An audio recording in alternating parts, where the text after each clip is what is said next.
given your maybe responsibilities at a younger age and landing something that would be considered a dream, being, working in sport at a place like Aspire and dealing when doing stats and numbers, which is obviously something you're very passionate about, did you feel that sense of like being an imposter? I mean, for sure, because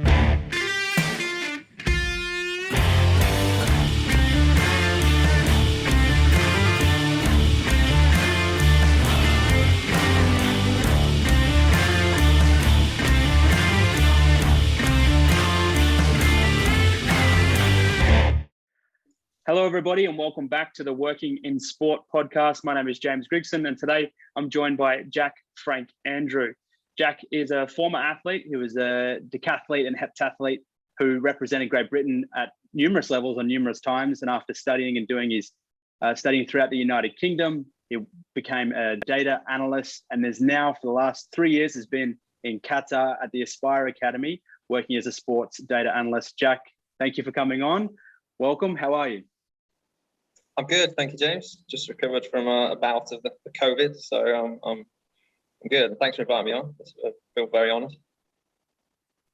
I hope you're feeling much better, mate. You sound and look well. So I see you're over. Are you at the academy now? You're at Aspire now, back in Qatar? Yeah. So we've been given the all clear to come back in for a couple of days a week. We had 2 or 3 weeks of not coming into the office again, working from home, but now we're having a couple of days back in the office, just engaging with the staff and coaches, which is nice. One of the reasons I really wanted to bring you on, there's a number of different reasons. Former athlete, being a sport and being a sporty, but also, like you sort of said to me off camera, self-proclaimed sort of data nerd. But the actual Aspire Academy itself, like when I started studying sports science, and I think when a lot of people think about, all right, I want to work in sport, like no one thinks of these Aspire Academy type setups, or even like Exos in the States as another example of something that's a bit unique. We just think about, oh, I want to work for Man City, or I might want to work for, name some other club. If you don't mind, just briefly explaining what the Aspire Academy is in Qatar and how you came across that role.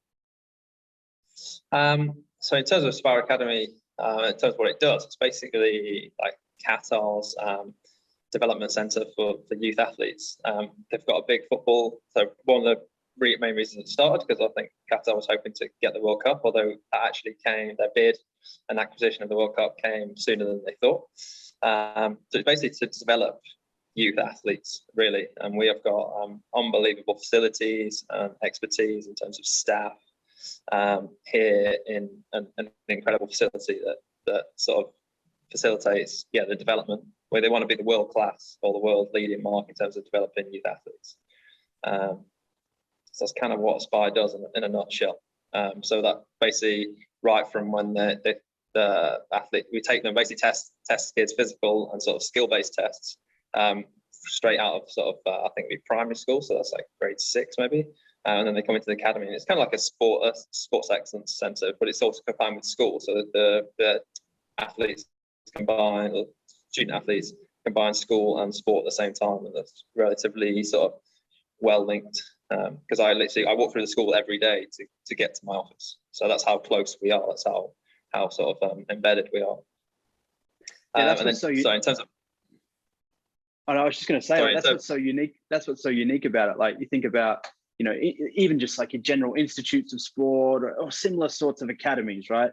Like it's an academy facility meant for sport, whereas this is literally a school, and attached to it, or like within it, is this, like you said, state of the art breeding ground for the next wave of athletes. Yeah, it's incredible. So yeah, how did you come across the role? Obviously, a very unique place, and sort of a unique role in a unique place. So how did you come across the role? Yeah, so like you said, it's a very unique role. Like if someone said to me when I was like 15, you'd be doing stats on athletics day in, day out, I'd have had a hole in the facility, and it just sounds like the dream job. And it is, it's great. But in terms of coming across the role, it was a very much right place, right time. So I used to do athletics. It's kind of like, I'd say, semi-professional. I was competing in sort of European circuit. I never quite made it to like a World or Olympic Championships.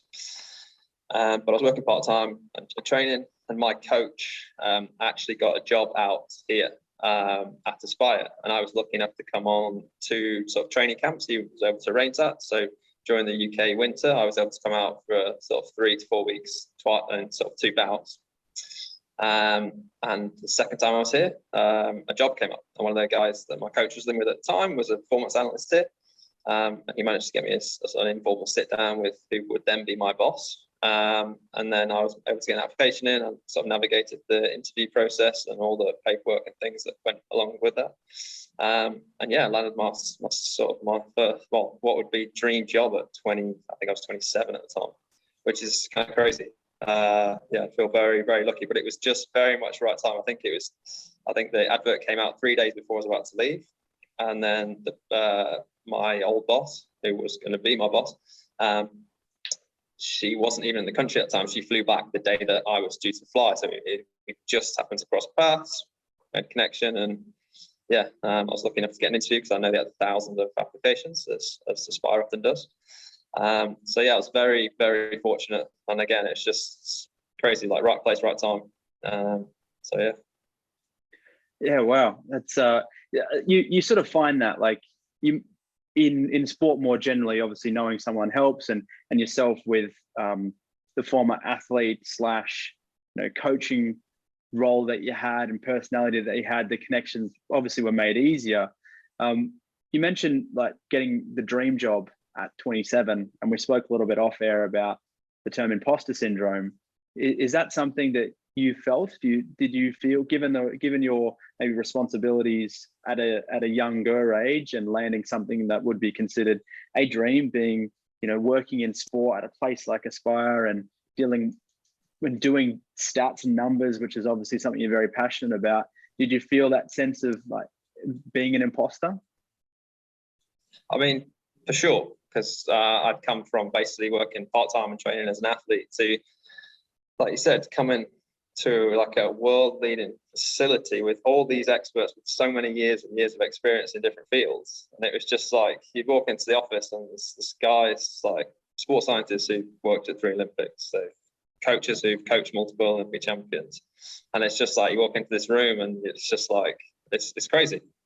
But yeah, so I did definitely feel like, yeah, definitely a bit of that imposter syndrome. But then when I suppose I sort of grew out of it, I suppose, when people are coming to you and asking things and you're able to help them with things in your area of expertise, I suppose, and you can relate once they know that you understand not necessarily their sport, but sports in general, then I was able to sort of get out of that. But yeah, when I first arrived, the first, I'd say, year to 18 months, it was very much, it's kind of worried, really, I suppose, because you're again in this amazing place and you're like, how have I landed this job here? But when you start having like helping people and helping making their lives easier, which is at the end of the day what my job's all about, then you kind of, I suppose, grow out of that imposter syndrome, or I did.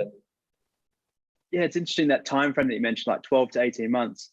I went through a similar thing when I started working at the place that I'm at the moment, and it was about that 12 to 18 months. And you mentioned something similar that I experienced as well. Once you felt a little bit more confident, and that competency came from people around you asking you questions. That for me, yeah, like you said, was one of those moments where you go, okay, well, maybe I'm doing something right. Like if they're coming to ask me what's the haps, then I must be doing something right. But for you, was there anything else that helped you get over that? Like if someone's maybe experiencing that now, what did you find yourself doing that worked at that point in time to make you feel a little bit better? Like whether it be a case of obviously increasing competency made you feel more confident and therefore people would come to you, but even at the time where you probably might have been a bit anxious to go to work or a bit anxious to actually do the role that you're doing, was there anything that you were telling yourself to maybe get through it or get over it? Yeah, I suppose just trying to reiterate to myself that there was a reason you got the job. Do you know what I mean? Like if the people who were interviewing, obviously I was interviewed by someone from HR, and we're quite a small team here, so I was only interviewed by my director and my head of department at the time. So obviously I just basically kept reiterating to myself, there's a reason that you've got this job. And another thing was just making sure when you were given any tasks or when someone asked you to do something, it was trying to basically get that down in as much detail as possible so that you knew what you were answering. So you weren't going away sort of flapping around trying to answer things that probably weren't necessary or do things that weren't necessary. So it's just collecting concise requirements and just answering the questions that the coaches want.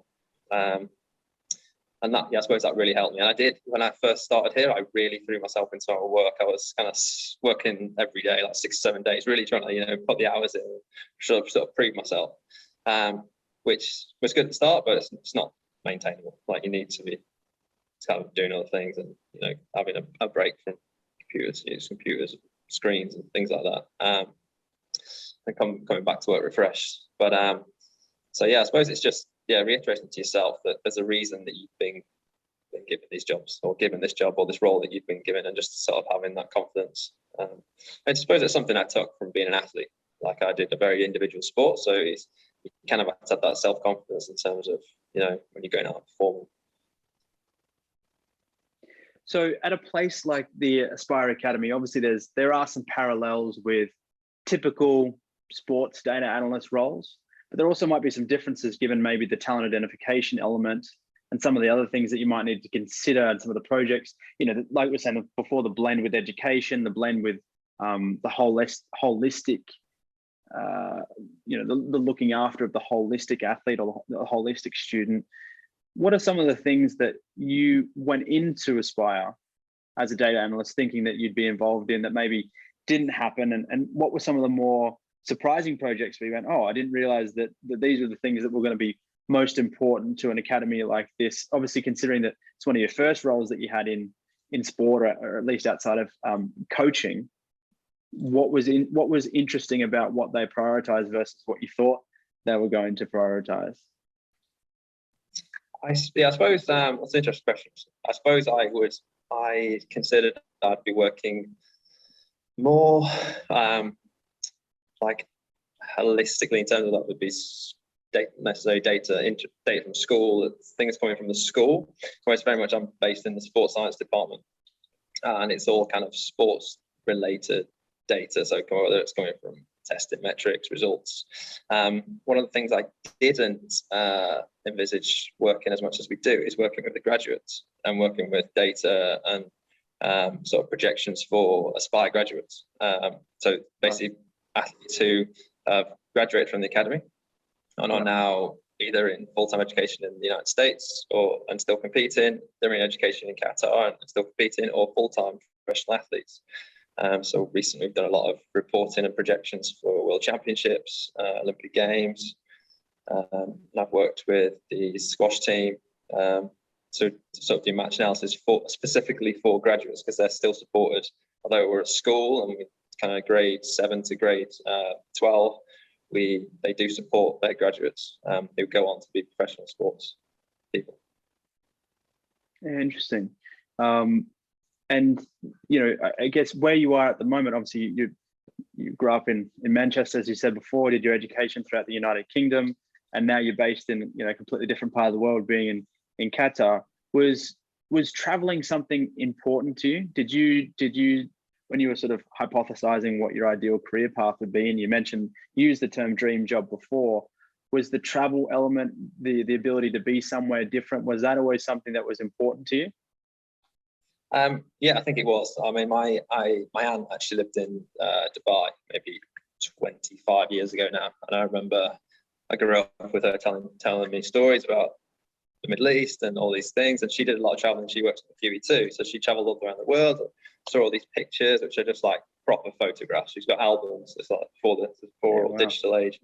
So I think traveling somewhere to work was always something that I wanted to do, especially sort of post athletics. So yeah, I think, like I said, I think traveling was definitely something that I wanted to do, and I was passionate about. I travel for competing. I travel when I could in the off season, but then traveling to work and go and sort of immerse yourself in another culture or another country was something that I definitely wanted to do from I'd say a fairly young age. Yeah. What were some of the challenges moving to, like you mentioned, like a different culture, a different country? What were some of the early challenges that you faced moving there, and subsequently, like, you're relatively far away from your home? Like, obviously lately it was challenging to travel, at least to be able for you to get back home. But you are, you're in a place where it is, quite different to where you grew up and how they work and operate. At least social, there are some differences. What were some of the challenges for you, getting accustomed to the new climate, and then ongoing, what were some of the challenges maybe just for those that are thinking about, hey, I want to move overseas and I want to work in sport, but out of my comfort zone? What were some of the challenges that you found once you did move, about being so far removed from your typical comfort zone of family and friends and normal environment? So I suppose one of the big things here is just I don't know the best way to put it. So the administration structure of the country, it's not probably like it is in Australia or it is in the UK. You go to the bank and you want to get a new checkbook. So I don't know, you call the bank, or you go online and apply for a checkbook, and you go to the bank and pick it up. It's straight like that. Here you have to call 4 people, then you go up to 4 different desks at the bank, and then 4 hours later you've probably not got a checkbook. And then so when I first moved there, I didn't have a car, so I was getting Ubers, and it was like, no, you're at the wrong bank. You need to go to this bank and get. So anything that's really straightforward at home that you almost don't think about can be challenging here. Admittedly, it's a lot better, and I've heard some horror stories of the guys who've been here 8-10 years that it was even worse. But yeah, it's just, I'd say that's one of the main challenges at the start, was just the just basic administration processes, like trying to get a lease and just getting someone to sign something for a lease, maybe getting work to sign things up. Because obviously Aspire is my sponsor. I'm here under their sponsorship. So a lot of things, administrative processes that are just part of everyday life kind of have to go through work. So you have to wait for someone that maybe in HR to sign things off. But I think as long as you come in with a fairly relaxed attitude, and it's like you're not too sort of pent up and get too stressed about these things, and you kind of got to go with the flow. Like some days will happen really quickly, other days you're waiting weeks and months to sort things out. So I think it's just coming in, being relaxed, and just going with this. Everyone's experienced the same thing, so there's no need to get too stressed about those things.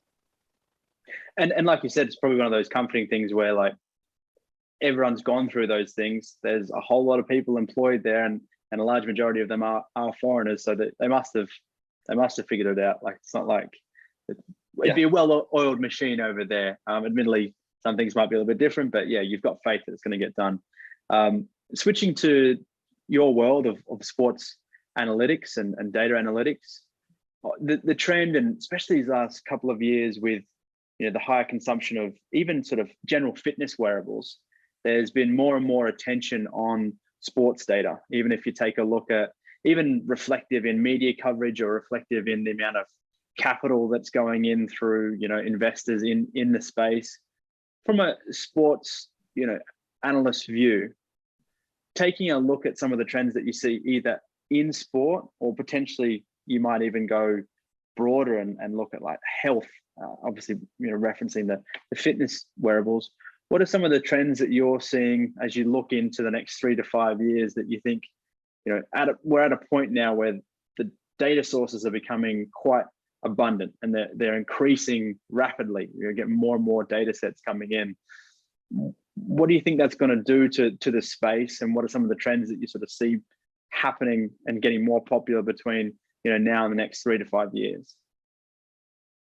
So I think it's an interesting question. Actually, obviously, like I think it's only going to grow. And I think my view is there's only going to be a greater need for people who have similar skills to me, like data related skills.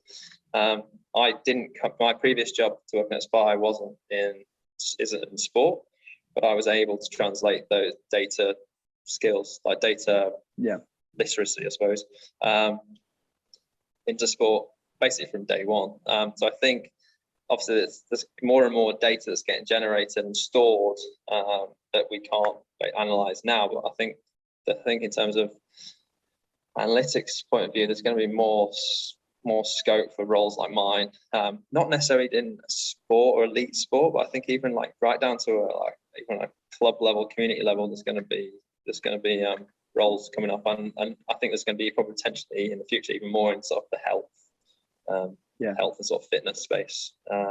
Just because so few people probably looking at that data at the moment, and but so much of it, and it's constantly growing on a day-to-day basis. If you've seen Aspire and you've been a part of their journey as they've matured with their data models, and like you said, your experience prior to Aspire wasn't in sport, but when you're taking a look at sport, and this might be, apologies if this is just like a general question which could be applied to anything else outside of sport, but when you look at what coaches or people within sport that come to you and say, Jack, I want to put together XYZ project using data, and I want to have a dashboard or an algorithm, or I want to have this or I want to have that. A lot of the times, at least in my role as well, or in my world, where I see a lot of the requests that come in are sort of at the end, like it's something like, I want this end product, and that's great, but maybe what's not understood is how long it's going to take to actually get there a lot of times. When people come to you and ask for these sort of bigger, grandiose types projects, how do you go about expectation setting and working with them to take them through that journey? Do you find that that's something that a skill you've had to acquire, or are the people that are around you a bit more patient than the people that have been around me? Yeah, that's again another good question. So I think when I first started, not necessarily not our role now in sports, when I started in my first data role prior to Aspire, I wouldn't say I had a relatively good understanding of like basic tools like Excel and stuff. So if someone came to me with a complex problem that was kind of outside of that realm, I'd be like, okay, I think it's possible. I can go away. It might take me a bit longer, but I'll go away and learn and do what I can to solve your problem. In terms of really big projects, I think the key thing to do at the start is to figure out why are you doing it? Like, what's the driving thing behind what questions are we trying to answer? And then I think for big projects like that can get lost if you've not got like a set sort of number of objectives or questions that you're really trying to answer. Otherwise, someone comes in, I want this, this, and this. There's no why behind it, and then there's something else added on, something else that's added on, and the whole thing either kind of not really fit for purpose. You don't really find any, there's no insight. You don't end up with anything sort of useful at the end of the day. In terms of managing expectation, in terms of timelines, that's definitely something I've learned along the way. Yeah, like I said, my first role, I came in basically as a graduate.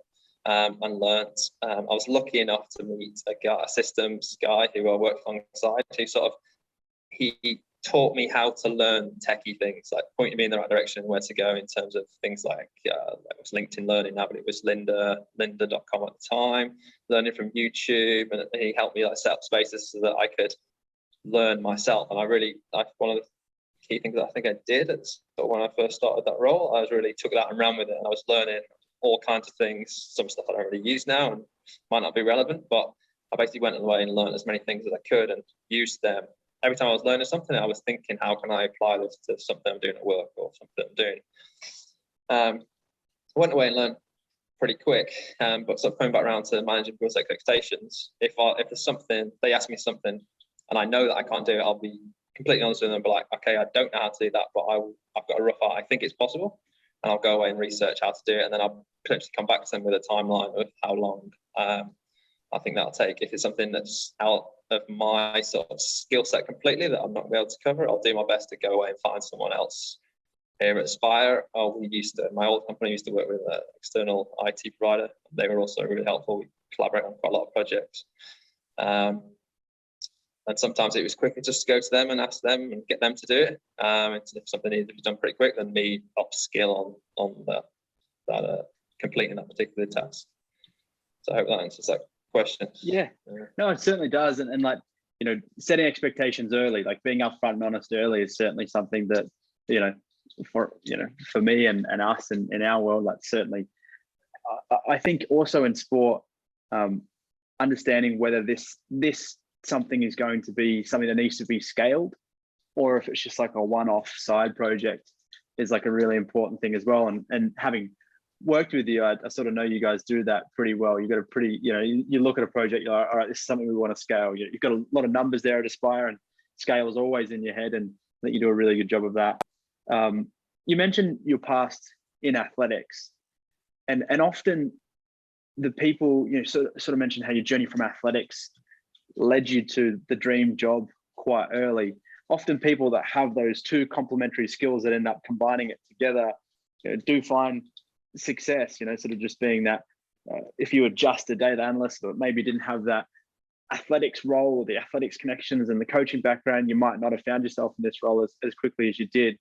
What was the transition like from athletics, or from being an athlete? You mentioned you were quite active and you're still competing once you started working professionally. What were some of the things that you took away from being an athlete that you've realized, that you've brought in and transitioned into your professional life? And what was maybe some of the challenges that you expected that weren't expected, that you thought, oh, this is going to be easy, or I wasn't expecting that you've come in as a former athlete and now you're in this different environment, albeit still sport, but something that just surprised you? What was sort of unexpected about that transition? I suppose one of the things I did bring across was just hard work, just day in, day out hard work. I used to do decathlon, although I never made it to the level that I'd like to have made it to. You still went down the track every day, worked out, did as hard as you, put as much effort as you can that day and for that week. And so I think that was one of the big things. And obviously decathlon by its nature is quite varied, so you're constantly learning lots of different things, and you're always kind of learning. Like, you're never gonna be really good at one of those events. I suppose that's another thing I brought across, is just always trying to learn and upskill on things. And like I mentioned previously, that my first job, that's something I really took and ran with, and it's something that I've continued, I'd say, here at Aspire. I'd say my data management skills and sort of data literacy was really good coming in, but in terms of analytics and statistical side, that's something I've really developed in the last 18 months. That's just finished my master's, which was an amazing project to be part of. It tied into something we're doing here at the academy as well, which is really cool. And it was in track and field. So again, it was crazy. Kind of fallen and landed on my feet with that as well. In terms of the struggles, I suppose I thought I'd struggle with the 9 to 5, because prior to coming to Aspire, I was working a couple of days a week, and then I'd basically be at track whenever I wanted. I thought I'd struggle with being at a desk 9 to 5, but it's working in sports. It's not really 9 to 5. Sometimes things need to be done that are probably just out of hours, so you just crack on and do with it. And being around coaches and sports scientists, everyone's naturally pretty active anyway, so that was something I did worry about. I was like, oh, maybe I'm just gonna 9 to 5, you become one of those guys, sat behind a laptop for 8 hours a day. Probably I'll just stop training and that's it. It's slowly sliding into that sedentary male kind of space. But one of the good things here is everyone's always up. Lots of people go to the gym, we run after work, and there's opportunities here because of the weather to be active all year. So that's one of the sort of nice surprises of going to an office job, I suppose, here. Fantastic, mate. I said I'd keep you for about 40 minutes, and I want to keep to that promise. So one of the final questions I have is, you've said that you were quite, I guess, reserved might be a better word, when you got your dream role at 27. But even looking back through the last decade that you've had, through your study, through the experiences that you've had at the Aspire Academy, your experiences as a coach and as an athlete, what's your advice for somebody starting out in the professional sporting world and beginning their journey and wanting to work in sport? I suppose it's just take all the advice and opportunities and experiences that you're given and just really make the most of it. Be constantly, like I said before, just try and learn as many new things. And I think one of the things is I think one of the things I'm kind of lucky that I've done is I've had experience in sort of quite a few different places. I was an athlete, and then I've done things such as like customer service. You might have seen them on LinkedIn. It was one of my first jobs out of uni, and then I was a data analyst. at a trade union and organisation for midwives, and so I've had quite a lot of interaction with lots of different people. And then I suppose, yeah, just take as many experiences as you can and run with them. Just don't kind of be a yes man, really. Just sort of take everything and lap it up and be a sponge. Just take it all in and filter it out at the end with things you wanna run with and want not. But just at the start, just take it all out and just be happy to learn and do as to learn as much things as you can. That'd be my advice. Mate, I couldn't agree more. It's very evident in like you landing that role at Aspire and some of the projects that you've been a part of and things that you've done it's directly attributed to that nature, like the experience as a coach, experience as an athlete, the love of data and the projects that you've been a part of, and the wanting and willingness to get your hands dirty with all that just creates like a combination of skills. And you know, the trends that I've seen about people in the industry that do well and are very employable are ones that have those combinations of skills. It's not very often that, unless you're a high, you know, even the specialists, like the ones that PhD level hamstring rehab gurus, they've always got other strings to their bow. They're not just the hamstring guy, albeit there are, you know, very special ones out there. Most people have that combination of skills, and your advice there was telling and very related to that. And mate, thank you so much for coming on. It's been fantastic to have you on and learn a little bit more about, you know, I know you might not see it as unique, but for other people that don't, like I said before, it's not something that people know exist, or at least starting out, like this big academy in the middle of the desert, breeding these athletes for success, and you know, the resource they have there and the experiences that you guys have there with such a, you know, a global congregation of these sports science experts. It's a fascinating journey. So thanks again for coming on. If you're watching and you enjoyed this, you can click up here to subscribe. And if you want to watch our last interview, you can click down here. For Jack, I'm James. Thank you very much for watching.